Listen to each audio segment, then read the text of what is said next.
So నటుడు నాగార్జున సంబంధించిన convention గతంలో చెరువు పక్కనే ఉంది, ఆక్రమించారని బీఆర్ఎస్ గవర్నమెంట్ వచ్చిన కొత్తలో కొద్దిగా కట్టడాలు కొంచెం ఆపరేషన్ స్టార్ట్ చేసి తర్వాత ఆగిపోయింది.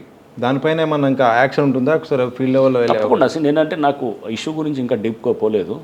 ఒకసారి స్టడీ చేసి ఎఫ్టీఎల్లో బఫర్ జోన్లో వచ్చింది అనుకోండి, దానికి ఎటువంటి లీగల్ ప్రాసెస్లు ఏం హర్డల్స్ లేకపోతే డెఫినెట్గా దాని మీద యాక్షన్ ఉంటుంది. అసలు ఏంటనే స్టడీ చేసిన తర్వాత ఎందుకంటే నాగార్జున అనేది ఒక సినిమా యాక్టరు, ఒక ఫేమస్ పర్సనాలిటీ. సో అదనేది మీడియా దాని మీద దృష్టి ఉంటుంది తప్ప, కానీ మాకు ఒక కేసుగా తీసుకుంటూ చేస్తున్నప్పుడు డెఫినెట్గా రేపు మన ఎంక్వైరీ చేయటం జరుగుతుంది. ఎంక్వైరీలో కనుక అది నిజం నిర్ధారితే కనుక మనం డెఫినెట్గా అందరికీ ఎలా ఉంటుందో అలానే ఉంటుంది.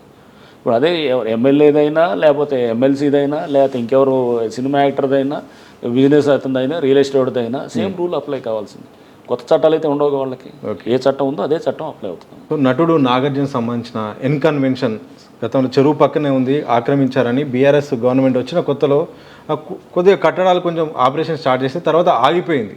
దానిపైన ఏమన్నా ఇంకా యాక్షన్ ఉంటుందా? ఒకసారి ఫీల్డ్ లెవెల్లో తప్పకుండా. నేనంటే నాకు ఇష్యూ గురించి ఇంకా డీప్గా పోలేదు. ఒకసారి స్టడీ చేసి ఎఫ్టీఎల్లో బఫర్ జోన్లో వచ్చింది అనుకోండి, దానికి ఎటువంటి లీగల్ ప్రాసెస్లు ఏం హర్డల్స్ లేకపోతే డెఫినెట్గా దాని మీద యాక్షన్ ఉంటుంది. అసలు ఏంటనే స్టడీ చేసిన తర్వాత ఎందుకంటే నాగార్జున అనేది ఒక సినిమా యాక్టరు, ఒక ఫేమస్ పర్సనాలిటీ. సో అదనేది మీడియా దాని మీద దృష్టి ఉంటుంది తప్ప, కానీ మాకు ఒక కేసుగా తీసుకుంటూ చేస్తున్నప్పుడు డెఫినెట్గా రేపు మన ఎంక్వైరీ చేయటం జరుగుతుంది. ఎంక్వైరీలో కనుక అది నిజం నిర్ధారితే కనుక మనం డెఫినెట్గా అందరికీ ఎలా ఉంటుందో అలానే ఉంటుంది. ఇప్పుడు అదే ఎమ్మెల్యేదైనా లేకపోతే ఎమ్మెల్సీదైనా లేకపోతే ఇంకెవరు సినిమా యాక్టర్దైనా బిజినెస్ అతనిదైనా రియల్ ఎస్టేట్దైనా సేమ్ రూల్ అప్లై కావాల్సింది. కొత్త చట్టాలు అయితే ఉండవు వాళ్ళకి.